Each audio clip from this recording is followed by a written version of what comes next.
memorize checklists, the easier your life gets. Oh, I've memorized them all at this point. See, and there's a lot of things as a pilot that, if that happens, you have seconds to react, you know, especially in certain emergencies where, like, those seconds, if you don't react soon, you know, because you memorize the checklist, you know, now what are you going to do? Right. You know, that now you've lost a couple extra 1,000 feet that you might need to make it to somewhere nice, better to land or something like that.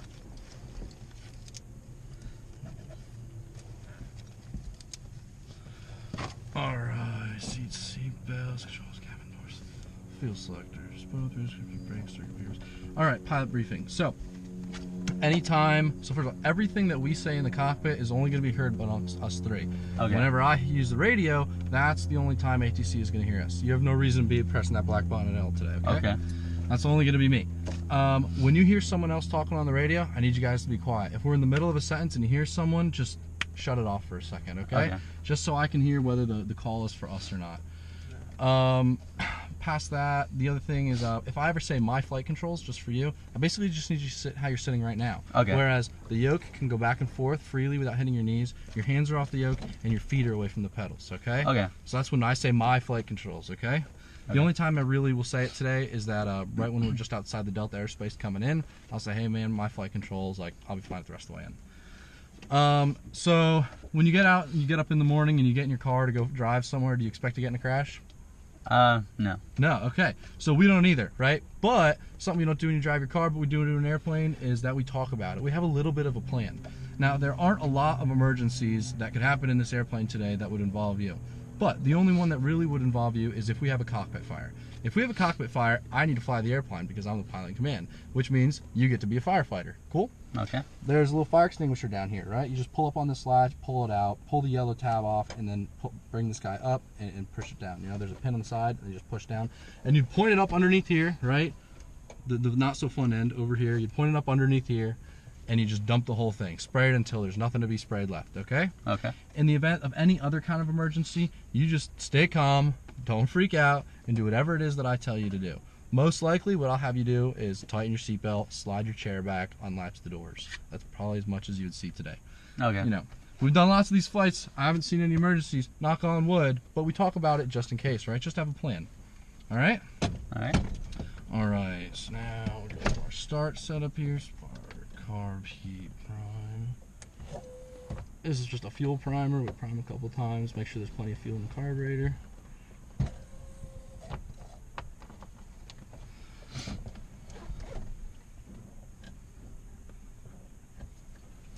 You know, when you're not in like a crucial time, you use the checklist because we're only human, right? Right. We forget things all the time. As a private pilot, all the way through your commercial, if you don't pull out a checklist when you do something, I'm going to be like, pull a checklist out, dude. How do you know you missed anything? Right. You're going to miss things, and I'm going to be like, why didn't you do that one thing? You know? Depending on whether I'm your instructor or not. But any instructor would do the same thing. Clear prep!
slide back here.